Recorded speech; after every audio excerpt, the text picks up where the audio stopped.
Paul Bristow is the Conservative candidate for the mayoral election in Cambridgeshire and Peterborough. Welcome to the conversation. Right, Paul, the last episode of your campaign podcast. Campaign podcast, but once I win, fingers crossed. Fingers crossed. We should keep it going. Fingers crossed. Well, I'll definitely keep my fingers crossed because I've really enjoyed doing this. Least of all, just to find out exactly what you're planning, how you're going to do it. And then once you're doing it, won't it be brilliant to talk about how it's going? Yeah, indeed. So, right, I thought in this episode we'll talk a little bit about the manifesto because there are some things in there that we haven't actually gone into great detail on in previous episodes. Everything's in the manifesto, and there are some things that we've talked a lot about, like the roads and rails and light rail, buses, etc. The ones that I've put a little star by are environment, places, planning and homes. Okay. They're the ones let's try and go into a little bit more detail about that. Now, it says specifically in the manifesto, and this is a beautiful thing actually about having a manifesto. There are specifics that people can actually get an understanding of what to expect from. That's really the whole point of it. Unless you're a clairvoyant, then you're talking about manifesting things. But I suppose the two are linked in a way. So let's start. Shall we start with the environment? Okay. Because it says our environment, and so are we talking about air quality or green spaces or cultural environment, or is it a mixture of both? Well, I mean, there's a mixture of both. But let's just start with the point that I'm the only candidate who's produced a detailed manifesto. Good point. Yes. 40 plus pages. It's better than a sheet of A4, which I think some of the other candidates have produced. This is an example of why I'm serious about doing this. Okay, so it's a serious job for a serious person, and I've got serious ideas, and they include all the areas you've said. You asked me a question about the environment. Look, we have some of the most beautiful countryside, in the world, I think, actually, here in Cambridgeshire, South Cambridgeshire. It's absolutely stunning. Where I'm sat with you in Gowlingay, we've been out leafleting today. It's absolutely stunning, that countryside. And we need to show that we care about the environment and do what we can to protect it, because we're only ever leaseholders of it, right, to the next generation. And so that's why we need to ensure farmers are supported to increase, protect natural habitats. It's a huge shame the SFI payment was taken off farmers to do that by this government. Just create that SFI. So it's a payment that farmers receive in order to try and do things such as biodiversity, protecting, leaving some of the land free for wildlife. But if they take this payment away, they may then decide to have to use that land, in order to make a living. I mean, I can understand that. And so that means we've got lots of less good things like natural hedgerows and natural areas of farming, so that's an important part of our environment, right? Farmers need to protect it to their custodians of the land, and we want to see more biodiversity. But it's also things like flood defences. We can't stop India and China producing huge amounts of carbon and pumping it into the air. Okay, whatever we do in South Cambridgeshire, I think it will make no difference whatsoever. It's not to say that we can't do what we can to be responsible and reduce our impacts, but I'm not going to make people poorer and colder because of the impact of what happens in India and China, because it would be pointless. But what we can do is prepare ourselves resilience, because we're going to have to do it anyway, resilience for the changing climate, which we will undoubtedly have to plan for. So that's flood defences, that's making sure that we've got enough water. We've talked about the Fens Reservoir in the past, but there are things we can do here that will mitigate against the impacts of climate change, because we can't control what India and China do. And it's almost like hedging one's bets. I've heard other people talk about protecting the environment by cutting our carbon, exactly that, as if that's going to make the complete difference globally that we need to see to stop those floods coming to our region. So instead of relying on that, you're talking about actually preparing for it, just in case everything else that we're doing doesn't stop global climate change. Well, that's right. I mean, I keep making this point. America, they've got 4-car families in America. They're a big polluter as well. But the UK amounts to less than 1%. What do you think somewhere like South Cambridgeshire amounts to? We can sit there and we should do our best. I'm not saying we shouldn't do anything, okay? But cutting carbon at all costs above anything else, I think would be a mistake, when we should be putting our focus on resilience. Yeah, that makes sense. And I think there's a lot of top line talk about what is environmentally friendly without actually delving it. Like, for example, the bin lorries that the Lib Dems put into South Cams, the electric bin lorries. Does anyone talk about how heavy they are, how much heavier they are because of the batteries necessary to power them, and what impact that has on the roads? Well, how are those batteries created? They came from China. But of course, yeah. They didn't fly here, did they? Well, they may have done. but they, so the point is, there's an environmental impact on everything that we do. Okay, and of course we should try our best. Okay, of course we should do what we can, but cutting carbon at all costs when it makes us poorer and colder, for example, I think would be a mistake. Okay, and then of course supporting the farmers. I think that kind of ties in actually with the family farm tax, which is slightly separate but related in that it is in the national interest to support the farmers as custodians of the land that they farm, because of course the farmers produce food, and if they're doing stuff that's actually going to enhance the environment, so much the better. But the other thing we can do is, I think the biggest effect on climate change in winning the battle on it will be technology. Okay, it will be new technology. Hydrogen as a source of energy and a source of power will be huge. And I want to build in Peterborough a energy hub in Peterborough with TWI, which are doing great things in Cambridge. But we can build an energy hub in Peterborough, providing highly skilled jobs, solving some of the problems that we face, such as the transportation of hydrogen through our existing pipe network, because it just can't go through our existing pipe network because of embrittlement and all sorts of issues. But we can do that, and that will have a huge impact on climate, bringing the jobs of tomorrow, because it's technology that will get us there, not forcing old age pensioners to wear an extra sweater. Exactly. It's a more productive way of thinking, I think, pushing the boundaries of what's possible.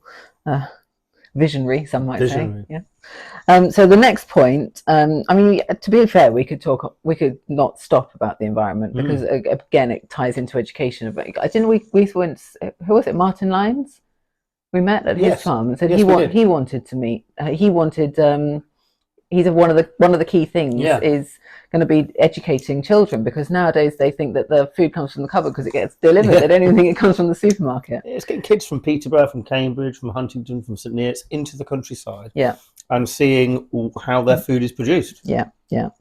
So yes, we could talk about the environment for a while, but let's go on to places, planning and homes. They're two separate things in the manifesto. Places is one, planning and homes is the other. Let's talk about places, because it sounds a little less obvious what it's about. So talk me through place, or is it? I mean, it might blend in with planning and homes. Well, it's about. I think it's about. It's about. Cambridgeshire is going to grow. Okay, it will grow, and Angela Rayner will come, and she will want to see more homes built across Cambridgeshire. So the way they come in, where these two things complement each other, are this way. So, as I kept saying to you in previous podcasts, we need to get ahead of this, set the agenda, so we can build the infrastructure, especially the transport infrastructure we need in order to manage and mitigate this. But in terms of places, that's more about making sure growth actually works for the people who already live here. I see. Okay, so it's not just saying, oh, we're going to bring lots more people in and we're going to make things happen and it'll be wonderful. We need to make sure that they are okay. No, we do need to do that, but we need to also make sure that the people who live here, growth works for them, because people can sit there and say Cambridge and Peterborough are two of the fastest growing cities in the UK, but community centres are still being shut. The swimming pool in Peterborough is still being shut. Homes aren't affordable in places like Cambridge. It's not working for existing people. That's what we need to think about. So that's why I want to build a swimming pool in Peterborough. That's why I want to bring free parking in places like St Neots. And that's why I want to make sure that we influence the housing tenure that is built here. I want to see us build more social housing. I really do. And when I have people as a conservative, people say, oh, why on earth would you do that? You brought in the right to buy. Social housing is inherently a conservative thing. We want people to live in social housing, so they can pay their rent. But social housing's we should be building more housing for our local people who already live here, and I think that would be a jolly good idea. Yeah. Okay, so that's the places, and it does make sense, and and it's a knock-on effect. So if you introduce free parking in the towns that you mentioned, St Neots, Peterborough, and elsewhere, and by the way, and we've said before, I love to say it because it exists. Ely already has it. It does. It's fantastic. Conservative-run Ely District Council already have free parking. And the other thing that Ely has as well is discount market homes for people to buy as well. So that's another great thing Ely have done. Yeah. I want to extend that across the council. And so the point that I was going to make is that by doing things like that, you unlock people's freedoms so that they can come into towns, they can go to the businesses, they can enjoy themselves without having to worry about fiddling with change or working an app or whatever it might be. Yeah. They can run their errands in person if they want to, meet for a coffee, have a nice time, and then carry on with their lives without being disrupted. It is going to make a big difference, and that is going to make actually a huge difference. Really enhance people's way of life. Yeah. So planning and homes. I saw this, but an interesting date actually on the page that I happened to read. 2018. There hasn't been the way that the spatial planning is going to be works off the back of certain housing plans, and there hasn't been one coming out of, certainly in South Cambridgeshire since 2018. That's interesting because that's when the Lib Dems took over the district council, which is responsible for planning. Well, there you go. Right. Honestly, planning in some of our councils is a complete disaster.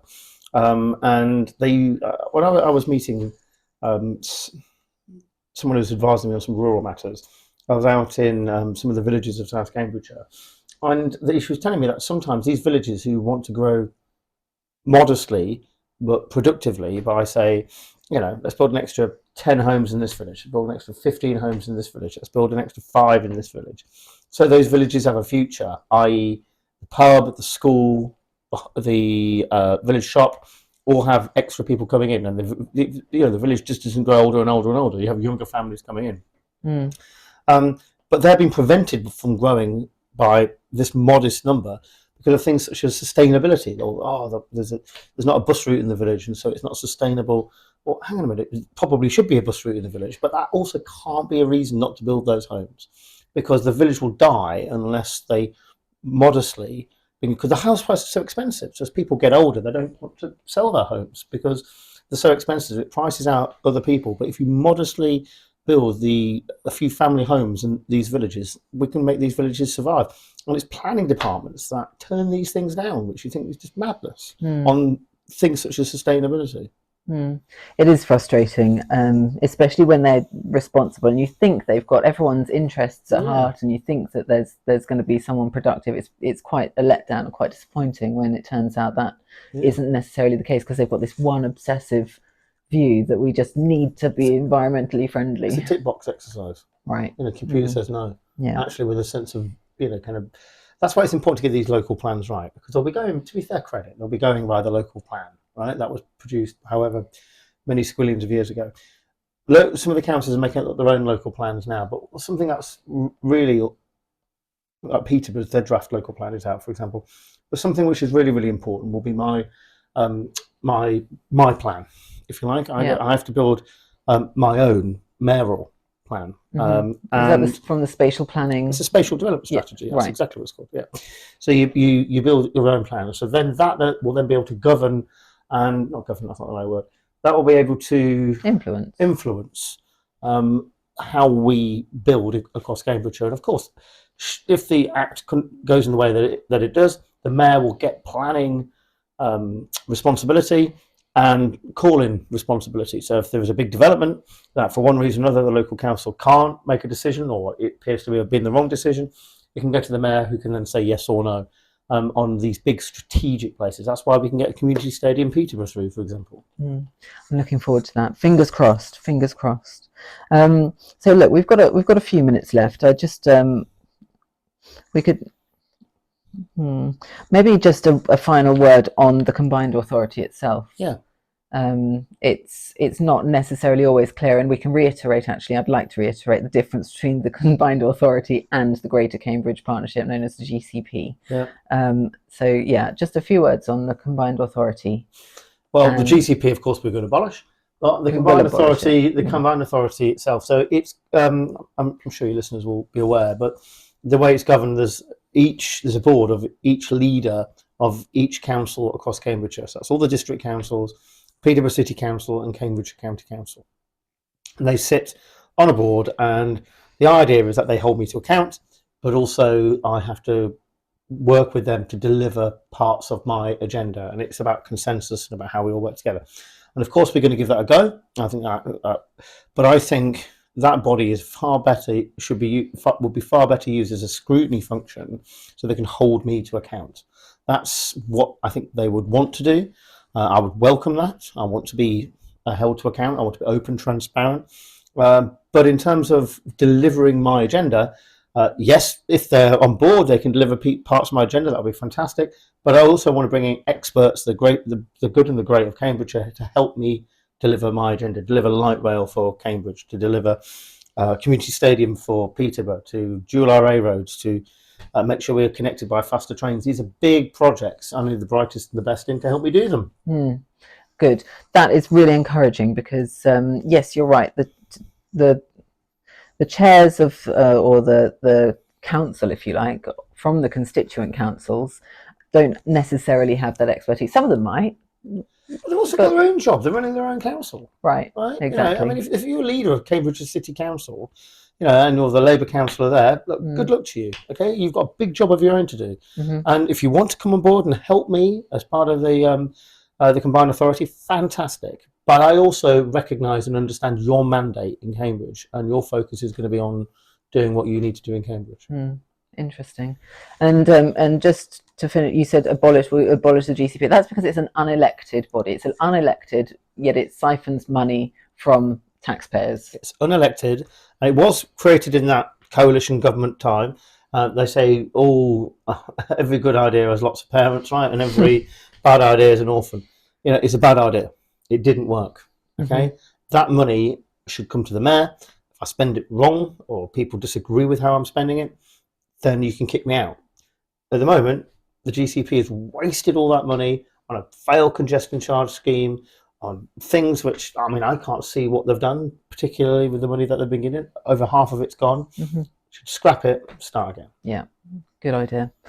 So I think we should call it a day for today, and for this section of your campaign podcast. Any final words before people go and cast their vote? This is a big job. Okay, it's a big job. It's bigger than being a councillor. It's bigger than being a member of parliament. We need someone with a plan, with a vision. I'm the only candidate who's produced a manifesto. I'm also the only candidate who's not standing for council on the same day. Now, I don't want to be a councillor. I'm not hedging my bets. I want to be mayor. Okay, so for me, that says it all, really. I want to be the mayor of Cambridgeshire and Peterborough. I've got a plan. Let's get on and deliver it. Excellent. Let's get Cambridgeshire and Peterborough moving. Yay! You can visit www.paulbristow.org.uk to get in touch, to stay in touch, and to help Paul to get Cambridgeshire moving.